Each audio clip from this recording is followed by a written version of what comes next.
Hey, it's Adam here, and you're watching The Culture Hack, where we're talking about how to create engaged workspaces that unlock the potential of your teams and drive your business forward in ways you've never seen.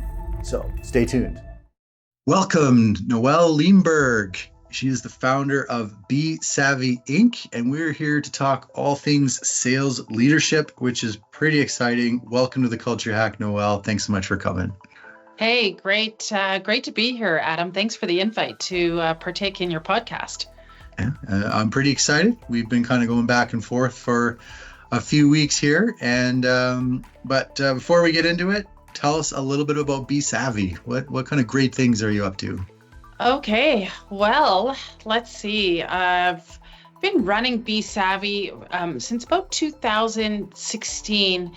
Before that, I had a company called Transcend Training and Communication. So I've been in this realm of training for over 22 years now. So what's bSavvy up to? Well, a couple of different things, really. I mean, I focus in on training for organizations that are any industry, but primarily focused on the SaaS industry right now. I mean, it's just a growing, thriving industry. And when I sit down with a lot of organizations, what I'm finding is they are in need of not just training, but process.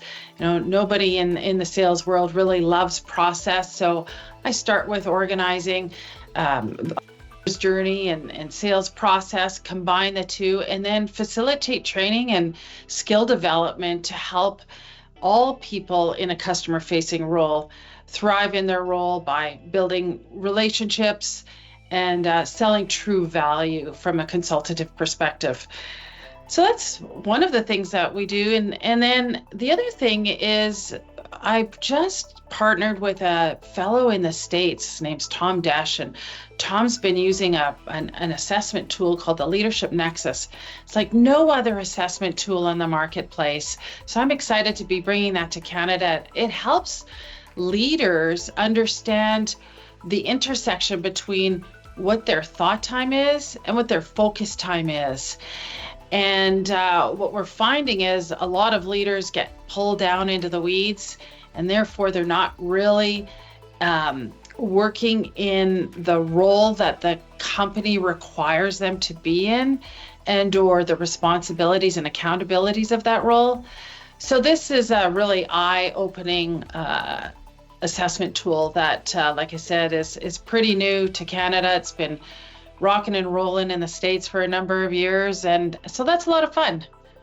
Okay, amazing. Yeah. So that's pretty cool. So you go in an organization, you meet the people that are engaging with clients from sales perspective or trying to generate revenue, and we kind of see what's the buyer's experience, what value are you adding, what does that ladder look like, what is your process for taking people on a journey? Because when we talk engagement, I mean, in my experience, salespeople have to be super engaged with the product or the service, and then the buyers have to be engaged with it as well in this kind of thing. So, but I want to hear from your words. So engagement, what does that mean to you?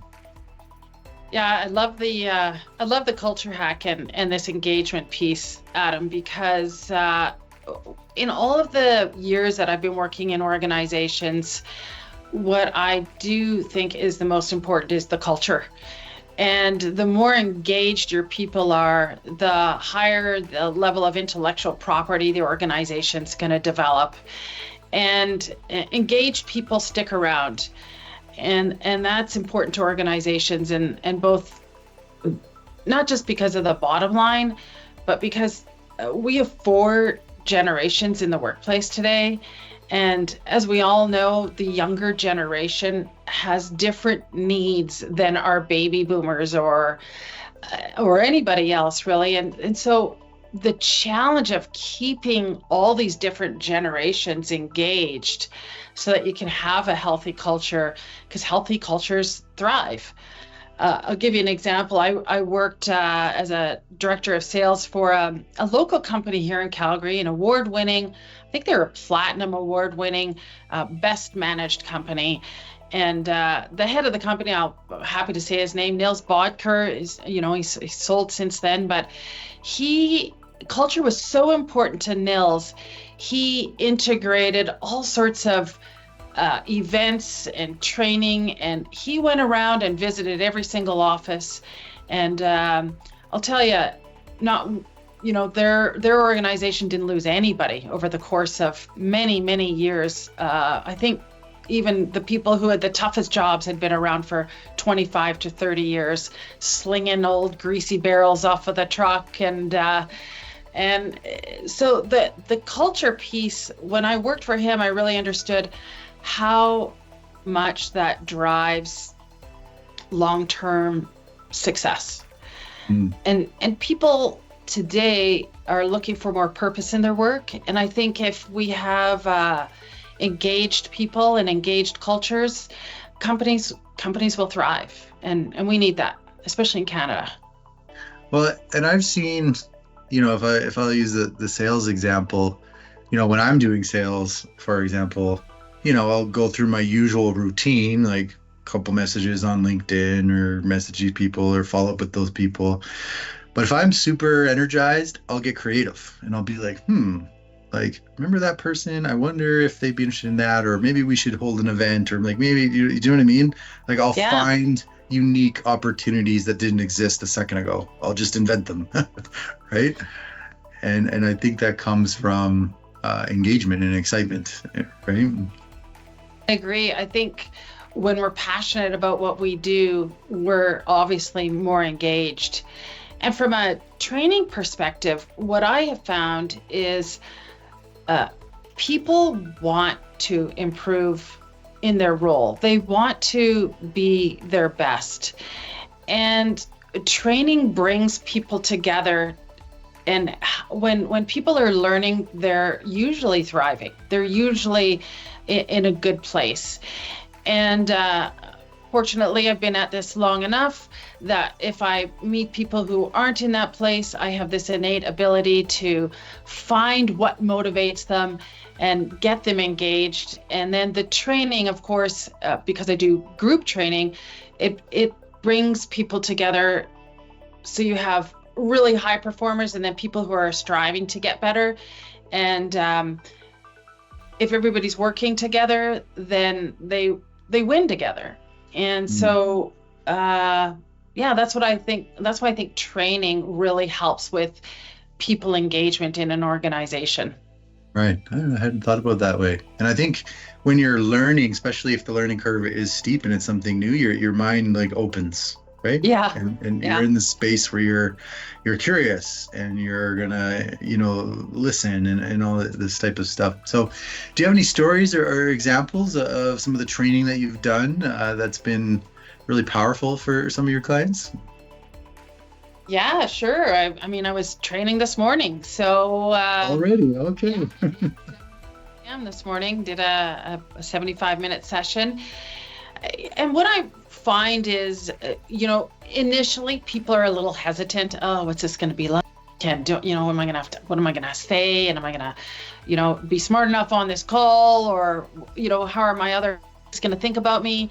But I think the greatest result that I've seen from training is people following a process. And when they do, they have that structure. That's when they can get creative, because they're not thinking about what do I need to do next, or where am I in my sales process, or where's the buyer in their buying journey. They can think about or ask questions that come from a place of curiosity, that are intentional, and that makes the salesperson feel better about what it is that they're marketing or how they're bringing value to an organization. I love that. And even if, I'll give you an example. Like on my team, we took everyone through a sales training similar to, sounds like what you're talking about. Not that everyone is a salesperson, but we wanted people to understand what the process was, that it existed, and this is how it worked. And my video guy was out for a donaire, started talking to the owner of the little Don't donor hear shop. kiosk, and that led to one of the largest video proposals we ever put forth. Right? Just because he was like in his mind that this process existed, and he just was like saw something, and that's pretty cool, right? When people can participate and feel they're adding value, I think, in places that are outside of the kind of job box that they've been put in, right? Yeah. I think that's powerful.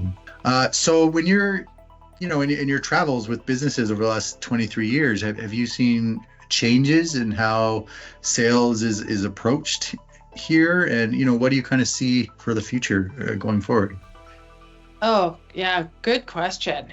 Definitely things have changed. I mean, I started my sales career not right out of university. I worked in my field for a number of years, and then after traveling, came home and needed money, so I went into car sales of all things. But this was a long time ago, and females in car sales was kind of unheard of. And so for sure, I've seen a huge change in the profession. And I think, 25 years ago when I was in car sales, I didn't really think it was a profession. I wasn't sure I wanted to share with people what I did for a living. But when I look back on it, I learned so much from working with different people, even in that kind of a retail or car sales environment. Today, fast forward 20, 25 or 30 years from that day, I think sales is now seen as a true profession, and salespeople are not there to, or at least the ones that I'm working with, are not there to push a solution onto a buyer. They're there to identify buyers' needs and wants and really dig deep to determine how what they bring to the table can add value and change and impact an organization for the better.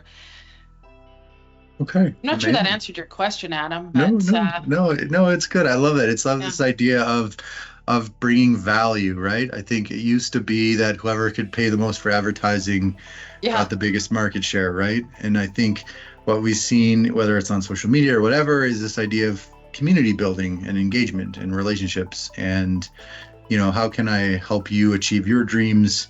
And then who can you introduce me to, and all this kind of stuff. And if you come of it with that view of creating, like-minded people and cultures that are coming together to benefit each other, and that's kind of amazing, right? Yeah. Like I said, it's an art and a skill. The whole profession of sales. I think it's one of the toughest professions out there. I've been, I've trained hundreds or thousands of people in different organizations around the world, from Singapore and Dubai to all over the States and Canada, and in so many different industries that it's definitely eye-opening to see what makes the world go round.